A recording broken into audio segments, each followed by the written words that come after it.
before. I know you've been in a locker room where guys start coming back losing. Like you just don't want that energy around you. It's like And it's like the locker room, just like there's just this yeah, suck you're like, oh of my like, God, I do oh, get me and you out don't of know this what to locker room. Yeah. say. Yeah. Yeah. What's up, everybody? Laura Sanko here, and I am so honored to be joined by MMA pioneer, ESPN analyst, UFC commentator, coaches corner, desk appearance, weigh-in show. I mean, if there's one person in the UFC that actually has more jobs than I do, it's Dean Thomas. Thank you so much for taking a second. Now that is not true, but I tell you one thing I can't do is I can't get my lighting right the way you have yours. Look at your lighting. It's beautiful. It's the ring light. I know, but I tried to get the same thing, but mine I just still come out too black. I'll send you some tips. You're not too black. You're never too black, but you're just mysterious. You got some nice shadow work going on there. It's all good. It's all good. I wanted to have you on because well, first off, I love your insights. I think, and I text you this all the time, but like what you do during the fights is incredibly difficult because it's already difficult to do commentary, but then you have the job of like in 10 seconds adding to what has already been said and hopefully saying something new and fresh that complements it or contradicts it or whatever the case may be. That's so hard to do. So well done. And I needed the best for this video breakdown because it's such an interesting matchup to me because on one hand, we have a guy who is so established in the division in Israel Adesanya. He's quickly becoming one of the greatest middleweights of all time, chasing Anderson Silva's records, all that stuff. And then you got a guy with 3 UFC fights, some sensational wins. But of course, the history between them is what brings us here today. And so I guess I'll start with a question I'm sure you've been asked a million times already, but I'm going to ask it anyway because I feel like it's a good jumping off point. How important are the 2 fights that Izzy and Alex Pereira had in Glory? Just to set the stage before you answer the question for the people watching this, they fought back in 2016, and then 11 months later, I think I want to say early 2017. I might get in those dates slightly wrong, but I think that's right. The first one was a unanimous decision for Alex Pereira, but a lot of people felt like Izzy won that fight. Izzy felt like he won that fight. You watch the video, you kind of think maybe Alex even won that fight. Very competitive. Izzy goes on to have quite a few more kickboxing matches in a very short period of time, does really, really well, actually loses the one right before he fights Alex again, but then they fight again. Izzy's doing very well in the second fight, but then gets knocked out. So that's kind of just to set this table. But back to my question for you, how important is that really in this fight on Saturday? It does, no, really, it does play a big factor from the mental aspect. Like physically, it's a small factor, but it is a factor physically because they've been in there with each other. They know what it's like to stare at each other from opposite ends of a fighting environment. So they know what that part is like. They've done that before, so they will have familiarity. And they'll also have familiarity with punching power in a small sort of way where they know that they can kind of take each other's punch, sort of, like I know he knocked out Izzy, but Izzy still knows what Pereira's packing. Yep. However, from a mental standpoint, knowing that you've gotten beat by a guy twice, that has to weigh on you somewhere deep down on the inside that maybe, just maybe, this guy has your number. I fought Kauno twice. He beat me twice. Now, I feel like I'm the better fighter, but he still beat me twice. And I feel like there's a part of me that just goes, man, maybe I can't beat this guy. Yeah. Izzy may have that somewhere deep down inside, which is why he was clamoring to have this fight happen, which is why he was like, yo, I want to make this fight happen, because in his mind, he feels though he has to be able to beat this guy. He just hasn't done it yet. Yeah, it's interesting to hear him talk about it because, like, on one hand, he's been very adamant about saying, like, this is in the past. It doesn't bother me. History is history. But then I just watched an interview he did with Ariel Helwani where he did say, this is personal. It's like those two things are true at the same time for him. Like, on one hand, I do think he's not a guy that hangs on to his losses, I don't think, but at least outwardly, in a way that gives him anxiety and things like that might affect a more green fighter.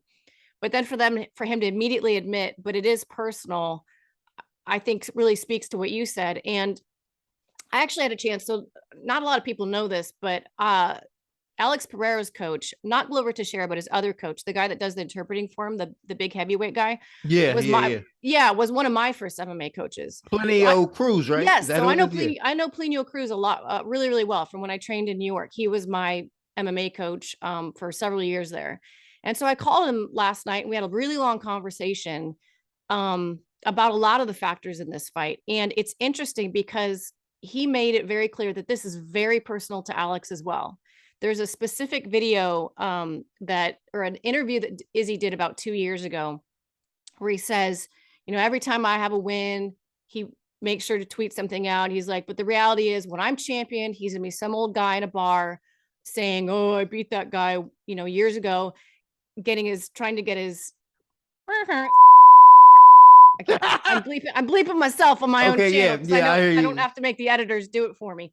But apparently that like really truly set Alex off. And Plinio said that from that moment, he has been on a mission to remind Israel Adesanya who is the superior fighter. So I don't know about you, but like that dynamic to me is so fascinating coming into this one. It is. And from Alex Pereira's standpoint, he doesn't seem like the type that is underestimating Izzy. I think he really understands what Izzy brings to the table. I think he understands what he needs to do. And I don't think he's really relying on the fact that, I beat this guy before, as much as he's thinking that while no one else has been able to beat him, I know he can be beaten. So I know that I can beat him, not because I beat him before, but because he is beatable. I think he understands that. He understands that Izzy is beatable. He just has to go out there and do it. And he's not a talker.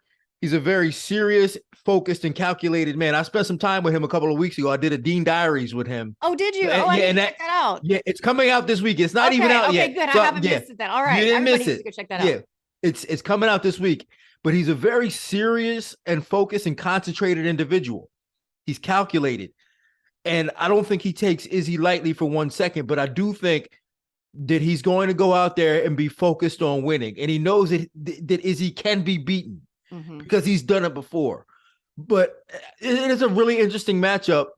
And I almost think that Izzy's going to have to bring something different to the table this time and not fight his normal style.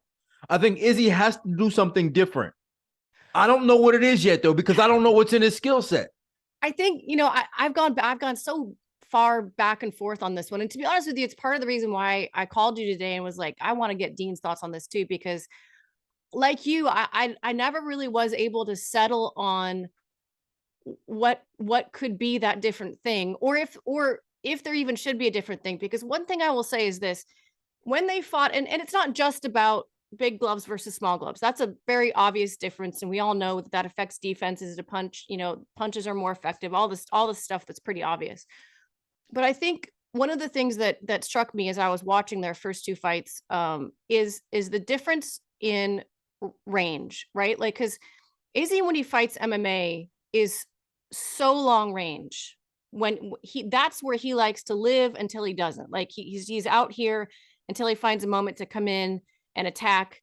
But he does such good work from such a long range. He's got such a long, elongated stance, kicks so well from the outside. When he was fighting Pereira in kickboxing, because there's no threat of takedowns and all of the other factors that go into it, it's much more at a closer range. And I'm wondering if I'm just fascinated to know how the range is going to play out, because on the flip side of that, Izzy also doesn't often face people who are built the way that Alex is built. And I will say that this is another thing I asked Plinio. I said, a lot's been made of like how big Alex is, because Plinio cornered him for those fights against Adesanya as well, or at least the last one. I said, how much bigger is he, when they fought in Glory? And he's like, a lot.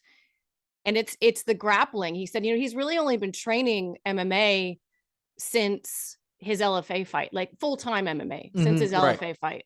And he said in those couple of years, the grappling, the just having used different energy systems has made him a thicker, like more, and I'm sure his age as well, more bodied up guy. So when we see pictures of him next to Dominic Reyes, and he's weighing 236 pounds. I wonder if not only the range, but the size of Pereira will be a factor in this fight. Even if they don't like shoot takedowns, are they going to clinch grapple? Is Pereira maybe going to make him wear his weight in the clinch and in the fence wrestling situations? What do you think about that? Well, I think that, and I think you're dead on. You're right, 100% correct when you talk about the range. And I think that Izzy's going to have to manage that range. And I think the one thing that he's going to have to do at some point in the fight is establish that he's the better fighter on the outside and he's the quicker fighter on the outside. He's going to have to keep it there, because if they do get in close, I do think this, and not necessarily the sheer size of Alex Pereira, but his experience on the inside and his ability to touch you on the inside will give Izzy problems. So Izzy is going to have to keep it on the outside. That's the one thing he's going to have to do that's different than in other fights is, and especially when Izzy fights bigger punchers, he tends to be a little bit gun shy and wait a little bit. I don't think he can do that in this fight for the entire fight anyway. I think that he's going to have to establish his dominance on the outside and be proactive on the outside, sticking and moving on the outside. Wait less. Yeah, he can't wait too much, because I think if he waits too much, he's going to get pressured and be forced into some firefights. So I think that he's going to have to have a high volume on the outside, some high activity on the outside to deter Alex Pereira from wanting to come inside too easily. I think Alex he's gonna at some level have to be afraid to come inside and not just be freely walking in, because I think that if he does so, he's going to be able to catch up to Izzy. And I think that Izzy's going to have to stay on the outside and pick him apart and force Alex to be like, you know what, man, maybe. I mean, if you look at the fight with Izzy and Paulo Costa, that's kind of what he did with Paulo Costa. He made Paulo Costa not want to come inside because he was just touching him up so bad. He's like, I don't want to go inside. And he's going to have to do that. Sorry, I didn't mean to interrupt you, but another thing that he did to Costa that I think could be really effective in this fight is he was destroying that lead leg. And that lead leg is where, that we all talk about the left hook of Pereira, right? Like that's one of his money makers. He's got power in both hands, but that hook is what we've seen time and time. And it is what caught Izzy in their second kickboxing fight. And if you can take away the power of that lead hook, and Pereira does stand predominantly orthodox, although he can switch stances, I can see Izzy really looking to target that lead leg, just like you said, just like he did against Costa in their fight. But I don't think that's going to be as easy for him to do it against Costa because Costa stands a little bit more linear as a boxer, right? So Costa's a little bit better, and he's better when he's linear and his leg is so protruding. But with Pereira will shorten his stance up and his feet will come a little bit closer, and he'll be in balance to check those kicks. So it's going to be a little harder for him. More upright stance than Izzy. Izzy's very long and spread out, and Alex is much more like a kickboxing stance. Yeah, he's a little longer and taller. So another thing that I wouldn't be surprised to see Izzy doing is shooting like a power double. I would not be surprised to see that. I don't know if he's going to get it. Like he might get one, and then I think Alex would have to make an adjustment. But I would not be surprised if I saw Izzy shoot a double, because to assume that he's not capable of doing that is a mistake. I think that he is capable of doing that. He's been training MMA for so long and studying his craft, and his coaches are so good that at some point they had to be like, listen, you're going to have to shoot a shot eventually. And if there's a fight that he has to shoot a shot, at least to shake things up and change things up, it's going to be this fight. Yeah. So I would not be surprised if I saw Izzy shoot a double, even if he didn't like get to take down the score and pass guard and all that crazy stuff, but just to get Alex to adjust his stance so he's not comfortable. Exactly. A shot would do that. Just to make him think about one more weapon, the way that people can integrate, a lot of wrestling is not wrestling for the sake of wrestling. It's wrestling for the sake of striking, right? Like, right, for sure. The whole reason that you're feinting the level changes or even actually attempting a takedown, but with no like thought process behind it, like I'm going to stay on the ground for the rest of this round. It's to set up the thought of the shot for future rounds or for later in that round. And it's amazing to see how much it opened. Chandler, which we'll talk about in another video, Michael Chandler does such a phenomenal job of that. Like, obviously, he's much more of a wrestler than Israel Adesanya is, but he does such a good job of using the threat of his takedown to open up his striking, that I agree with you. I do think, I don't know. I think that most of the fight will be a kickboxing match, but I'm with you. Like, it's not, my jaw's not going to hit the floor if we see Izzy in particular start to mix in some real wrestling. I think Alex might mix in a little bit more of the upper body, like fence type wrestling. Maybe look to wear Izzy out a little bit, but in terms of a double leg, I'm with you. And how Well, crazy would that be to see Izzy start I to? think I think it would be I think it would be brilliant. I think it Yeah. would be great to see that. You know, when Aljamain was training for TJ Dillashaw, that was the one thing I told him to worry about. I said, man, he's really good about changing levels and coming back up with strikes. I Mhm. said, you're better off not falling for the takedown, like fake, falling for the fake of the takedown. I said, you're better off just letting him take you down. Like, what's the worst that could happen? He takes you down and you're a better grappler than him. I said, it's not the worst, not the end of the world, but will be the end of the world is if you fall for that feint and you drop your hands and he comes up and cracks you. That's the end of the world for you. So, in this situation for Izzy, if Izzy can establish some fakes and get Pereira to bite on them fakes of the takedown, he can come up and really crack him.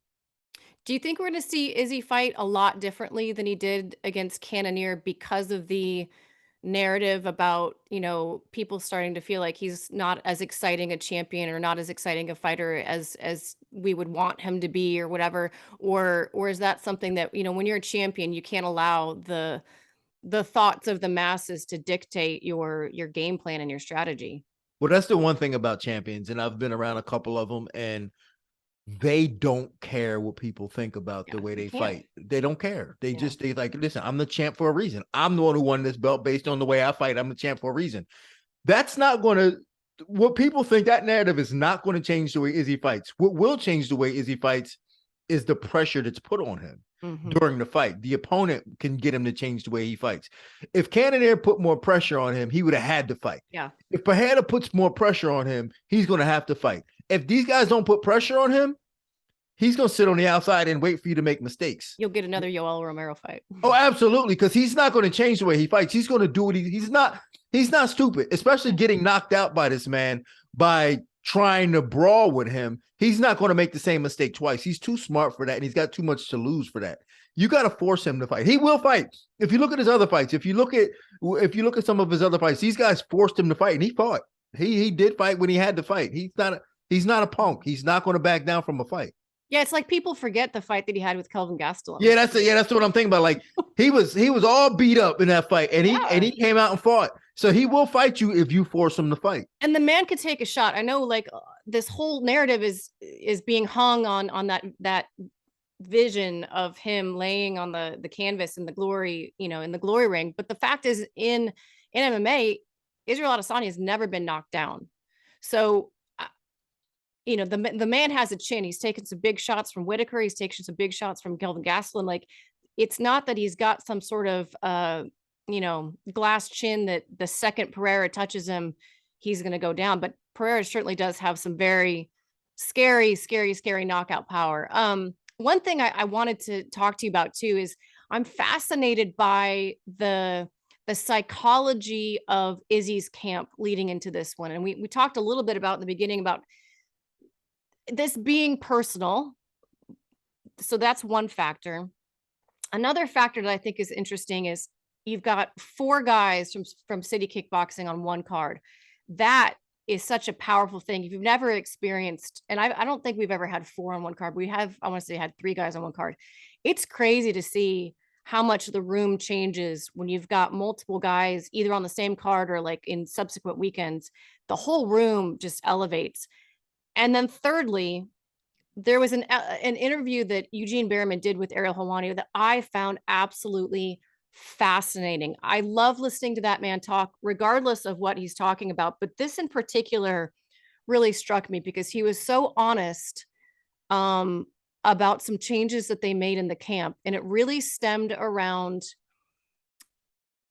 fighting to your true training, I should say, training to your true potential, which is so difficult to do. And I think it has to be much more difficult to do once you reach a certain point, once you are Amanda Nunes, once you are Valentina Shevchenko, these champions that are so dominant who at some point it's like, well, I've got this recipe. Why change it? Why make it harder on myself? What if I'm overtraining? Whatever. I'm interested to know your thoughts on what Eugene shared there as a coach yourself. Well, first, I'm going to talk about having the 4 guys on the card, because that's also a fascinating phenomenon that's happening.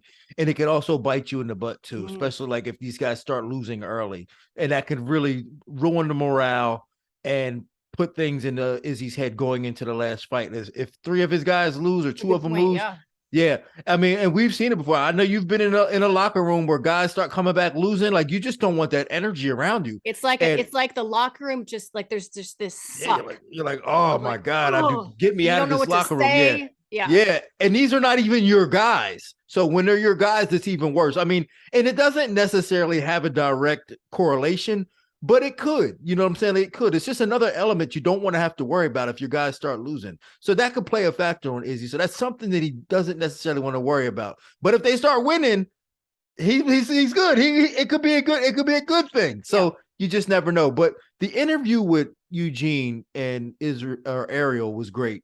The one thing I gotta say is that being an MMA coach is extremely difficult, because what people don't understand is that you work for the athlete. It's not the other way around. And if you can, and it's very difficult to get these guys to do anything, because you work for them. At the end of the day, you work for them. Yeah. And especially when you get to the level of world champion, like you said, they're thinking, I'm the one who fought. I know what if it ain't broke, don't fix it. Why are we changing anything? And when Eugene Berriman said, we as coaches expected more from them, and not that they weren't giving us enough, but we expect more from them. They going out there, we expect more from them, and they didn't like it. We expect more from them. I love when he said, you a piece of sugar honey iced tea, just like the rest of us. Yeah. He said we're all pieces of he said no one's better. Exactly. And for him to be able to say that to his athlete is remarkable.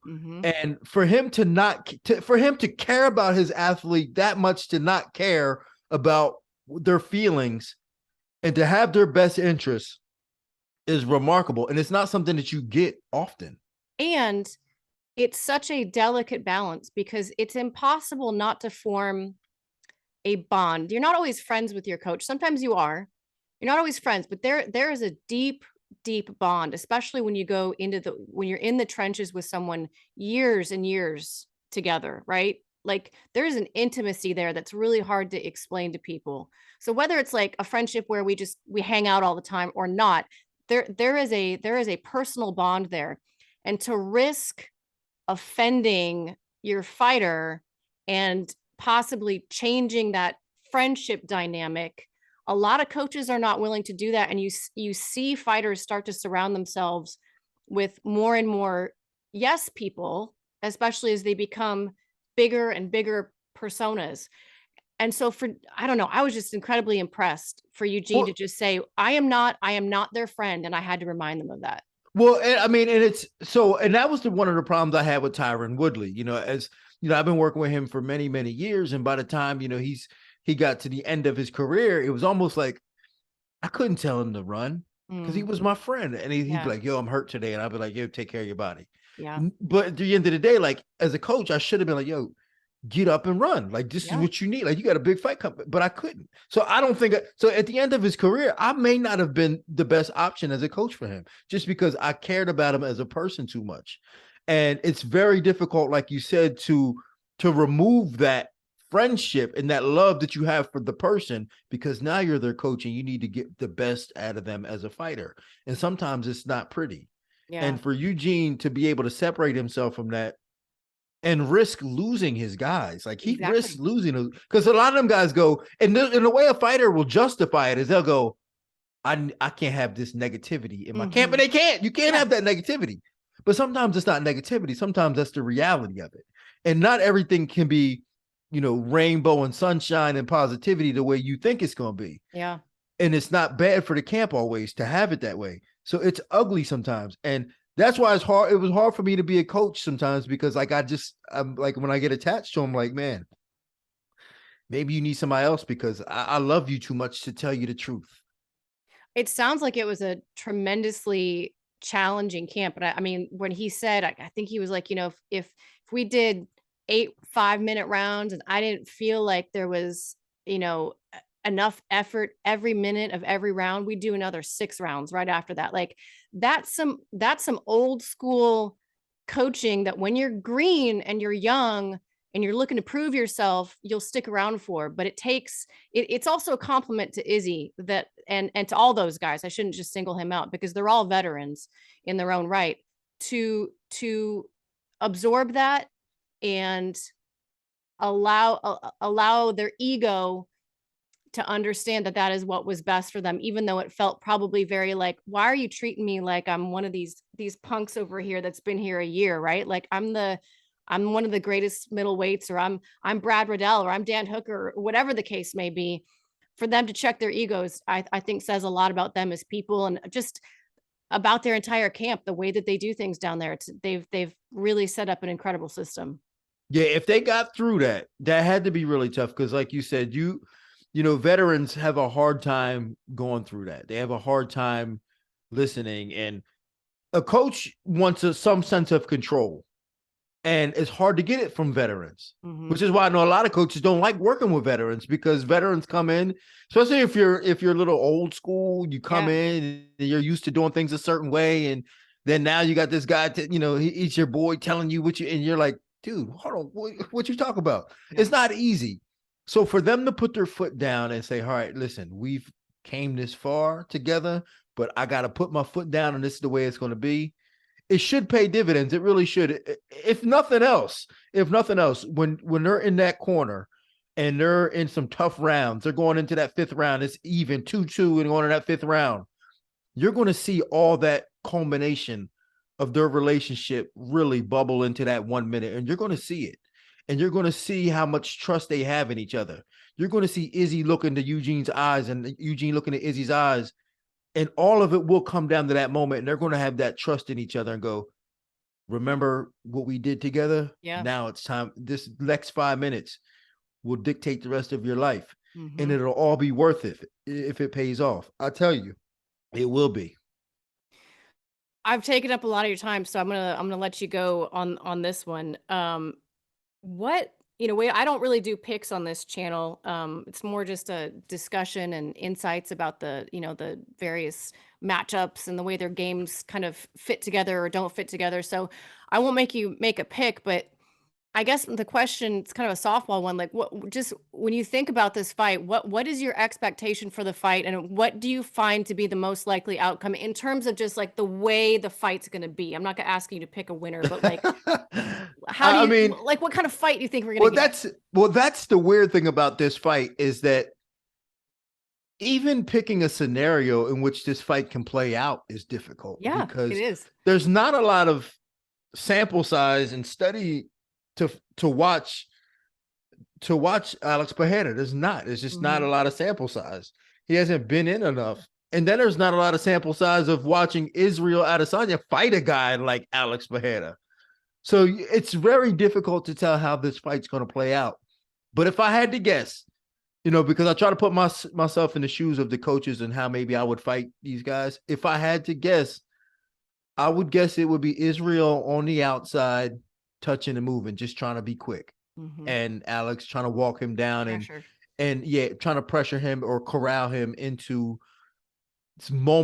moments of a scramble, you know, of pocket Dog fighting. fight. Yeah, Yeah. just moments of dog fight where he can get his hands on him. Because the one thing that I think people underestimate about Alex Pereira is his accuracy in his punches. I mean, you attribute his punching power to his size and you know Mhm. his bone structure, but he's also very accurate. Like he hits you properly, and he's loose the way like I watched him work out, and he's just so loose and he's so heavy. And what people don't understand about good punching power, you're heavier when you're drunk and you're just relaxed. Yeah. And that's the way he punches, as if he's kind of drunk. He's everything is relaxed except for the muscles that he needs in order to execute the punch. And that's why he generates so much power in his shots. And if he can maintain that and force Izzy into some dog fights, he can get one of them shots off and win this fight. If not, Then I see Izzy being on the outside, being smart, not taking too many chances, but picking his shots, sticking and moving, getting out of there. Get out of this 5 minutes. Do it again. Get out of that 5 minutes. Yep. Do it again. Get out of that 5 minutes. And then before you know it, the fight's over. I think your insights about Alex are dead on, and that was another thing that Plinio told me is literally what you just said. Is he said, Laura, of course he hits hard, but like what people don't fully appreciate is just his timing and his accuracy on his shots are what makes him hit hard. Of course, he's a big guy, but like his timing and his ability to just have eyes in the pocket in those situations. And he's not just winging punches and hoping that something sticks. I mean, he's very calculated, particularly in that close range. So I'm just excited about this. It's crazy to think that a guy with 3, UFC fights, we're all thinking could be potentially one of the biggest challenges to Izzy's long reigning legacy at middleweight, but that's what we got. And I'm excited for it. I don't know about you, but I'm excited. Oh, I'm terribly excited for that. And like, but to credit Alex Pereira, it's his focus. Like he's not concerned with crowd expectation. He's not concerned with making anybody else happy. He's concerned with putting his knuckles on your chin. That's his focus. Like that's not, he's not concerned about anything else but what he's focused on in the moment at that moment and nothing else. So that makes him a very dangerous man. And this fight is going to be brilliant regardless.